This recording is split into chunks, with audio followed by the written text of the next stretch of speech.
Breaking news, my people. P2B has plans for Nigerians' economy. In this video, I'm going to give a breakdown of P2B's plans for job, business, fuel, and even simple ideas. P2B has plans for this country, and those plans could only unveil if he becomes the president. When P2B talks about fixing Nigeria, one topic always comes up first: the economy of Nigeria. Because according to him, he was talking about Nigeria's biggest problem is unemployment. There is no employment in Nigeria.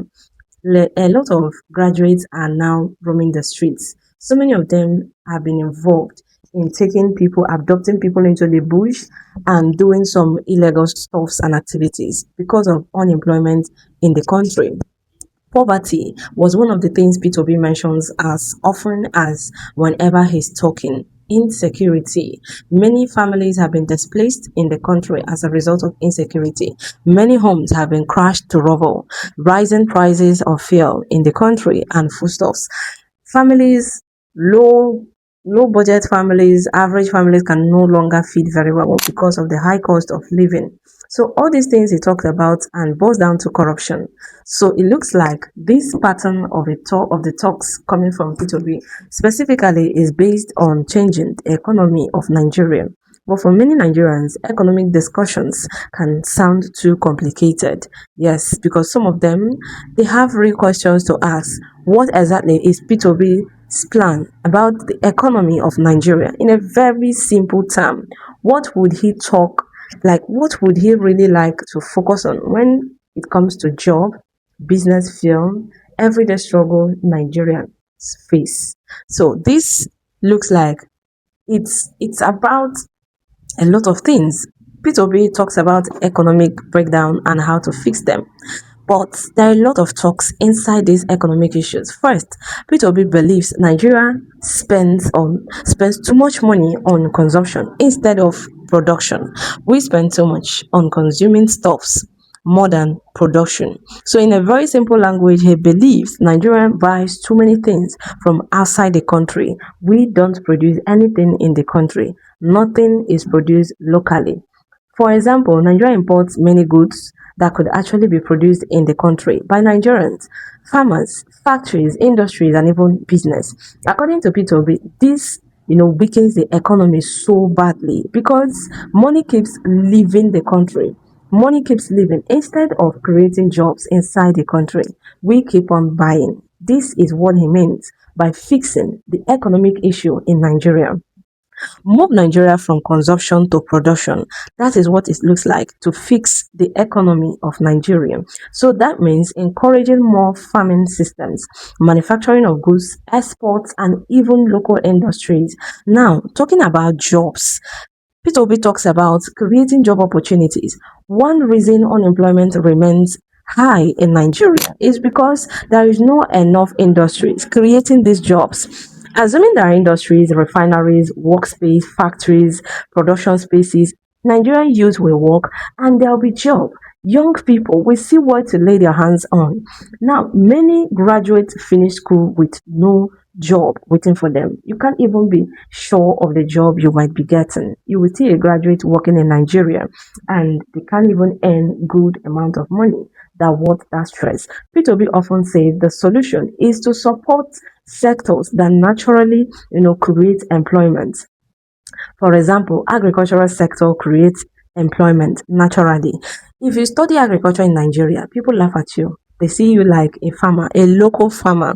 But many of them don't even know the difference between somebody who studied agriculture in university and someone who just does a local rural farming. So this is a big problem where Nigerians don't even value agriculture, but you want to eat. How does that happen? You want, in fact, if Nigeria continues to stay in this dark area in the next 10 to 30 years, Nigeria might still be importing food into the country. We may no longer be able to produce what we will eat. Gary, the lowest production we do in the country, might still be imported. Technology creates job employment. These are sectors that P2B are talking about as places that should be looked into and improved, like manufacturing sectors as well, and even digital innovation. His argument is very simple. Excuse me, if businesses grow, job grow. If businesses grow, people will have where to do businesses, how to do their business, and even resources to start the business. He believes government should actually create environment where business can survive more easily, stable electricity, and even production costs should be cut at what people could afford. Security and better support for entrepreneurs. There should be a security in the market because many Nigerian business entrepreneurs, they are scared.